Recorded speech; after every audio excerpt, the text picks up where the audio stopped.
So doctor గారు సాధారణంగా ఇప్పుడు మనం కొలెస్ట్రాల్ పెరిగింది అంటాం సాధారణంగా. What is cholesterol? ఇది పెరగడం వల్ల గుండెకు ఎలాంటి సమస్య వస్తుంది? దీనికి ఎలాంటి చికిత్స చేస్తారు? కొలెస్ట్రాల్ ఒక ఇంపార్టెంట్ కాంపోనెంట్ అండి. కొలెస్ట్రాల్ బాడీలో అవసరం ఉంది. మన నర్వ్స్కి కానివ్వండి, లేదా వేరే వేరే హార్మోన్స్ ఉత్పత్తిలో కొలెస్ట్రాల్ ఇంపార్టెంట్ చాలా ఎక్కువగా ఉంది. అయితే కొలెస్ట్రాల్ అధికంగా ఉన్నప్పుడు అధికంగా బాడీలో డెవలప్ అయిన ప్రొడ్యూస్ అయిన కొలెస్ట్రాల్ ఐదర్ ఓరల్ ఇంటేక్ వల్ల పెరిగింది, లేదా లివర్ అధికంగా ప్రొడ్యూస్ చేస్తే ఈ ఎక్సెస్ కొలెస్ట్రాల్ బ్లడ్ వెజల్స్లో డిపాజిట్ అయిపోతుంది. ఓకే. ఈ బ్లడ్ వెజల్స్లో ఎక్కువగా డిపాజిట్ అయినప్పుడు ఆ కొలెస్ట్రాల్ వేరియస్ చేంజెస్ని చేస్తుంది. ఆ వేరియస్ చేంజెస్ చేయడం ద్వారా బ్లడ్ వెజల్స్లో బ్లాకేజెస్ డెవలప్ అయిపోతూ ఉంటాయి. సో కొలెస్ట్రాల్ మనకి అవసరమే, బట్ అధికంగా ఉండకూడదు. సో ఈ అధికంగా ఉన్న కొలెస్ట్రాల్ బ్లడ్ వెజల్స్లో ఫామ్ అయ్యి బ్లడ్ వెజల్స్లో చేరిపోయి బ్లాకేజెస్కి దారితీస్తుంది. అండ్ ఏ బ్లడ్ వెజల్స్ అయితే ఎఫెక్ట్ అయ్యావో అలాగే ప్రాబ్లం. లైక్ బ్రెయిన్కి వెళ్ళే బ్లడ్ వెజల్స్లో కొలెస్ట్రాల్ డెవలప్ అవుతే స్ట్రోక్ వచ్చే ప్రమాదం ఉంది. హార్ట్కి అందించే బ్లడ్ వెజల్స్లో ప్రాబ్లం వస్తే హార్ట్ అటాక్స్ వచ్చే అవకాశం ఉంది.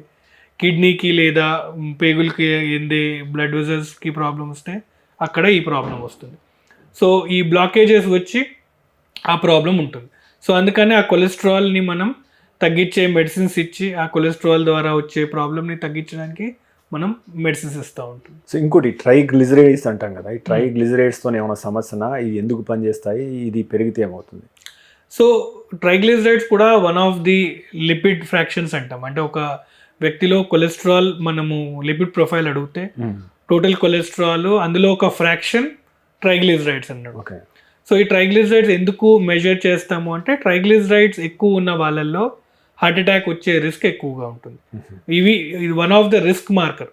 ఇందాక మీరు అడిగినట్టు ఒక వ్యక్తికి హార్ట్ అటాక్ వచ్చే రిస్క్ని మనం ప్రెడిక్ట్ చేయొచ్చా అన్నప్పుడు ఈ పారామీటర్స్ని మనం చూస్తాం. బ్లడ్ టెస్ట్ చేసి ఆ వ్యక్తికి ట్రైగ్లిజరైడ్ లెవెల్స్ ఎలా ఉన్నాయని చూస్తాం. ఏదైతే వ్యక్తికి ట్రైగ్లిజరైడ్ లెవెల్స్ ఎక్కువగా ఉన్నాయో వాళ్ళకి హార్ట్ అటాక్ వచ్చే రిస్క్ ఎక్కువగా ఉంది. ట్రైగ్లిజరైడ్స్ ఇంకా ఎక్కువగా ఉన్నప్పుడు 500 మించి ఉంటే వాళ్ళకి ఈక్వల్లీ ప్యాంక్రియాస్కి సంబంధించిన ప్రాబ్లం కూడా ఉండే అవకాశం ఉంది. సో ట్రైగ్లిజరైడ్స్ ఎందుకు పెరిగాయి చూడాలి. అండ్ ట్రైగ్లిజరైడ్ని తగ్గించడం ద్వారా ఈక్వల్లీ హార్ట్ అటాక్ రిస్క్ని మనం ప్రెడిక్ట్ చేసే అవకాశం ఉంది. మీరు తీసుకునే అదే మందులు, అదే నాణ్యమైన మందులు, కానీ సగం ధరకే. అవును, మెడ్ ప్లస్ బ్రాండ్స్ పై 50 to 80% తగ్గింపు.